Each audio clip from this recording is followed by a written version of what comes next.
伝説のうさぎ王とカスタネット。この物語は命の音が世界を救った物語。山のふもとに佇む診療所に一つの奇跡が訪れようとしていた。伝説のうさぎ王シルバンの呪いを解くため、御霊の力を宿したカスタネットと子供たちの純粋な心が奇跡を起こす壮大なファンタジーです。伝説のうさぎ王とカスタネット。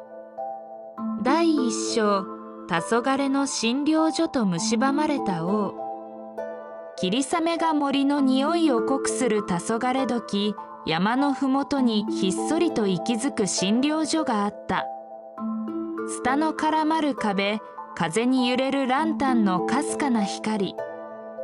ここは八百万魔法動物病院。薬草の香りと星屑のような神秘が満ちている。扉を叩く音がした。びしょ濡れで肩を震わせる小学校の門先生が腕に小さな命を抱きしめている。銀色の毛並みの老いたうさぎ。その瞳は濁り、浅く速い呼吸は消えゆくろうそくの炎のように痛々しい。先生、この子どうか。門先生の声は雨音に消え入りそうだった。うさぎは12歳。学校の子供たちが弟のように慈しんだ大切な家族だ。診察台の冷たい銀盤に横たわるうさぎを白衣の女性獣医師弥生田先生が見る。彼女の瞳は古代の森の湖のように深く、星々の知識を宿していた。聴診器を当てる代わりにそっとうさぎの胸に手をかざす。指先から淡い光があふれ、うさぎの体を透かすように広がった。これは弥生田先生は静かに、しかし確信を込めて言った。病ではない。魂の根を蝕む古の呪いです。悪魔が刻んだたたり病。その言葉と同時に、うさぎの体から黒いもやのようなものがゆらりと立ち上がり、苦悶の表情を浮かべて消えた。ただの病ではない。世界の調和を乱す邪悪な意志の表れだった。第2章、御霊の宿る楽器と99の奇跡。この病院は癒しを求めるすべての命のための魔法の聖域サンクチュアリー。待合室の壁一面には古びた楽器が飾られている。使い込まれたカスタネット、革の針が緩んだタンバリン、澄んだ根の鈴、鍵盤の欠けた木琴。それらは単なる楽器ではない。かつて世界を救った戦士たちが奏でた魂の宿る音玉へ行き、命を癒し悪を払う力を秘めている。弥生田先生は壁に飾られたひときわ古いカスタネットを手に取った。このうさぎの呪いを解くには奇跡が必要です。それも99の奇跡が。彼女は各先生に向き直る。この世で最も純粋な御霊を生む魔法の木から削り出したカスタネットが99組。そしてそれを同時に打ち鳴らす曇りのない心を持つ99人の子供たちの魂。その2つが揃わなければ王の魂は闇に飲み込まれるでしょう。王、各先生が聞き返す。そう弥生田先生は苦しむうさぎを見つめた。このうさぎこそ忘れられた太古のうさぎの国を治め、その身を賭して世界を救った伝説の王なのです。第3章、うさぎ王の秘められた英雄譚。彼の名はシルバン。かつて世界を絶望の地で染めようとした血の悪魔を7日7番の激闘の末に封印した偉大なる英雄王。しかし平和は長く続かなかった。悪魔の怨念は無産し、より狡猾な魂、弱々として転生した。その美しすぎる羽は見る者の心を奪い、希望を喰らい、絶望を伝染させる。シルバン王は再び立ち上がったが、弱々は実体を持たない。王は己の命をくさびとし、魂を小学校裏の古い井戸の底深くに封じ込めた。その代償として力を失い、呪いに蝕まれ老いたウサギとなった。井戸の底からは今も美しい羽のきらめきと魂を凍らせるささやきが漏れるという。第4章、3つの奇跡と精霊への試練。王を、そして世界を救うには、失われた3つの奇跡を集めねばなりません。弥生田先生は古びた地図を広げた。一つ、轟音の滝の裏、時の止まった洞窟に眠る武装屋へ。8種の伝説の薬草が絡み合った命の束。洞窟は音の幻術で守られ、真実の音を奏でる者しか通れない。2つ、月光すら届かぬ断崖に飲み咲くキモキモの花壇。闇夜に輪光を放つ花々は命の再生を司る。だが空を咲く魔物、風のかまいたちの巣でもある。3つ、万物を映す湖の底に沈む肝の光。この地を守る古代の精霊、肝臓の神の心臓のかけら。精霊は悠久の時の中で心を閉ざし、試練を乗り越えた者にしかその姿を見せない。これら3つの奇跡を集め、魔法の木から削り出したカスタネットを完成させ、99人の子供たちが心を一つに打ち鳴らす。その時初めて封印を解かずに王を救う唯一の道が開かれる。第5章、埃まみれのタンバリンと魂の演説。各先生は小学校の体育倉庫の暗い片隅で古びたタンバリンを見つけた。埃をかぶり忘れられた楽器だったが、彼女が手に取ると淡い光を放ち、シンバルが震えた。それはかつて彼女が抱きしめた病弱なウサギミミの記憶と重なった。ミミは静かに息を引き取り、各先生は何もできなかった悔いを抱えていた。今老いたウサギシルバン王を救うことは過去の自分を許すことでもあった。タンバリンに宿る御礼が彼女の魂の熱量に応えたのだ。一方、弥生田先生は体育館の隅でカスタネットを磨いていた。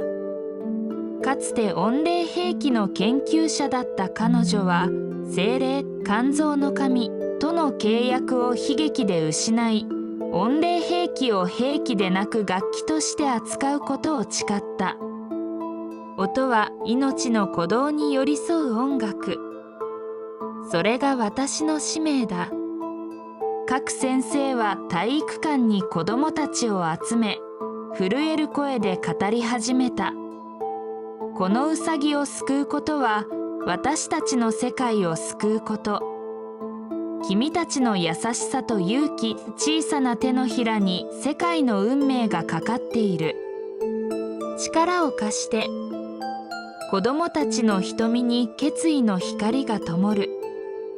体育館の扉が開き、弥生田先生が静かに立っていた。伝説の獣医師と熱き教師、99人の純粋な心が一つになろうとしていた。第6章、99の鼓動と天に昇る光。星の断崖に響く命の交響曲。月が闇を支配する夜、風のかまいたちが舞う断崖に99人の子供たちと2人の先生が集まった。手には3つの奇跡の力で生まれたカスタネット。各先生がタンバリンを掲げ、力強く打ち鳴らす。パーン。その音は夜の静寂を切り裂き、子供たちの心が一つに束ねられていく。カチカチカチカチ。99組のカスタネットが一斉に鳴り響く。それは命の鼓動、純粋な願いの結晶、御礼の本流。音の波は光の粒子となり、天の川のように渦を巻きながら湖へ注がれる。湖面が湧き立ち、水が天へ昇り始める。巨大な水の人型、古代の精霊、観蔵の神が現れた。精霊は一筋の光、肝の光を放ち、天へ解き放つ。光は診療所で眠るうさぎ王の胸に降り注ぎ、呪いの黒いもやを浄化していく。だがその瞬間、ギシャー。王の心に残った弱々の怨念が最後の抵抗を見せ、幻影となって子供たちに襲いかかる。負けるな、門先生が叫ぶ。子供たちの鼓動がタンバリンの響きと融合し、カスタネットの音は浄化の光となって幻影を打ち破った。第7章、英雄の帰還と忍び寄る真の絶望。シルバン王は静かに目を開けた。かつての力と慈しみが戻り、銀色の毛並みは月光を浴びた鎧のように輝く。ありがとう、小さき勇者たちよ。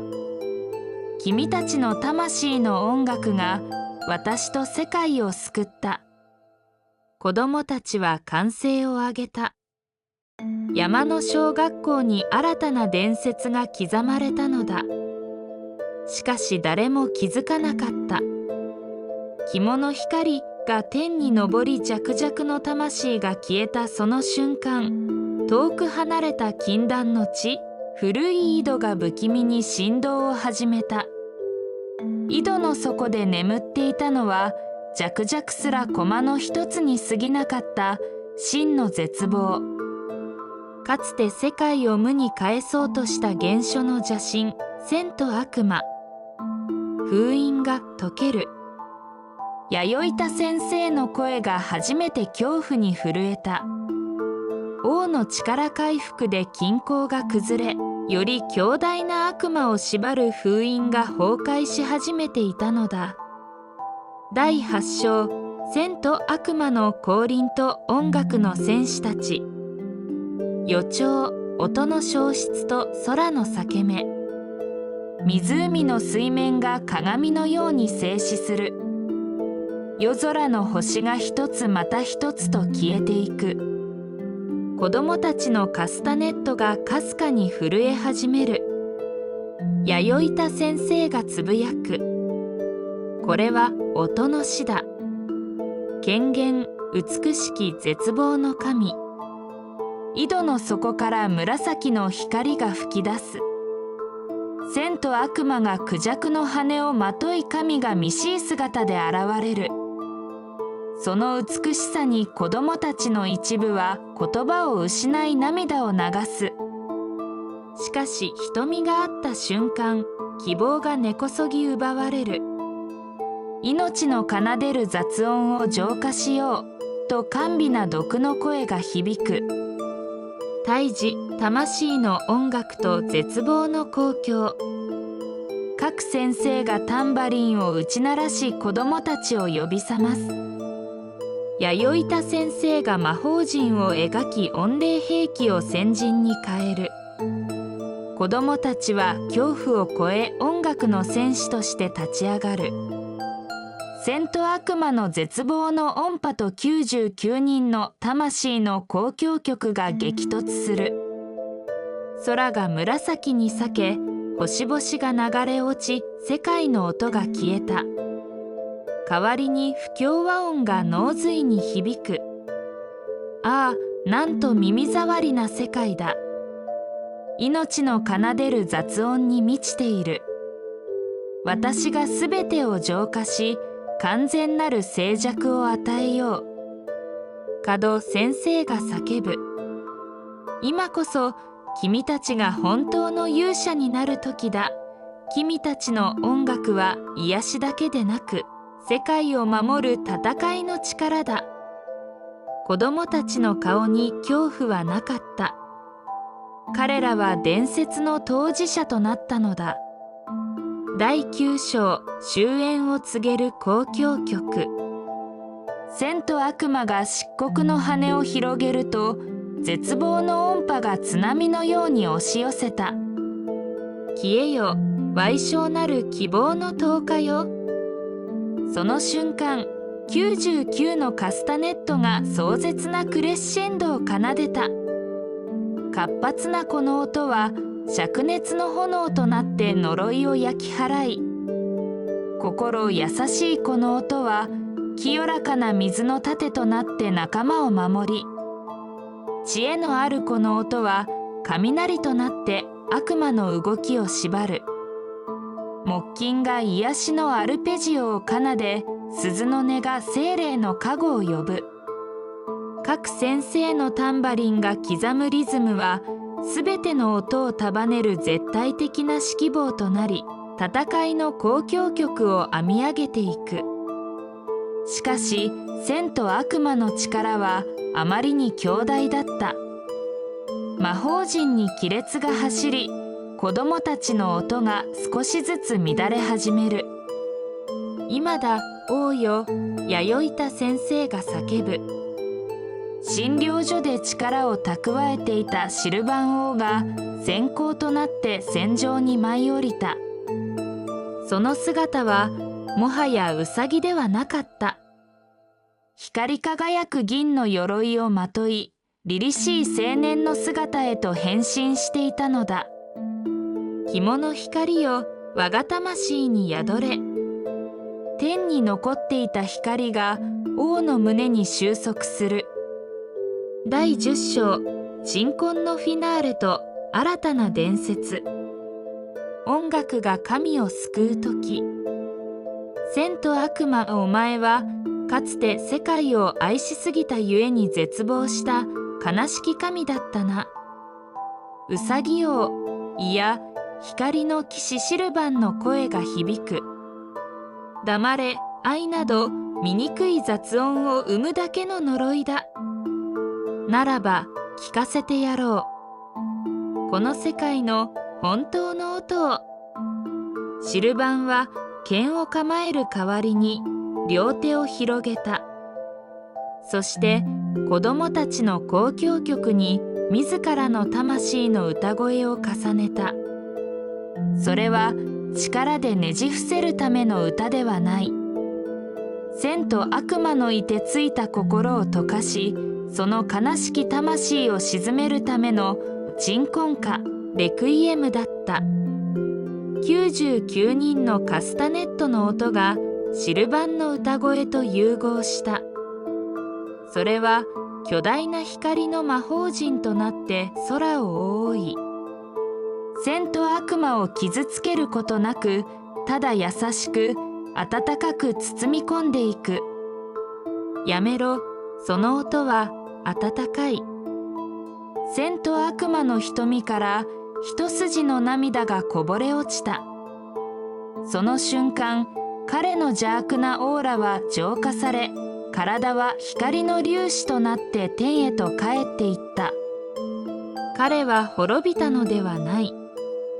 長い絶望の眠りから解放され、安らかな眠りについたのだ。戦いは終わった。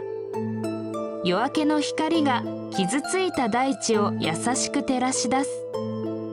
シルバン王は子供たち一人一人の頭を撫でながら言った。ありがとう。君たちの音楽が神さえも救ったのだ。その日から小学校には新たな伝説が生まれた。それはただ悪魔を倒した英雄譚ではない。音楽の力で悲しき神の魂をさえも救った99人の小さな勇者たちと3人の偉大な先生、そしてカスタネットの王の物語。魔法の動物病院は今も静かに山のふもとで誰かの命を守っている。そして今も山の小学校からは世界で最も優しく、そして力強いカスタネットの音が静かに響いている。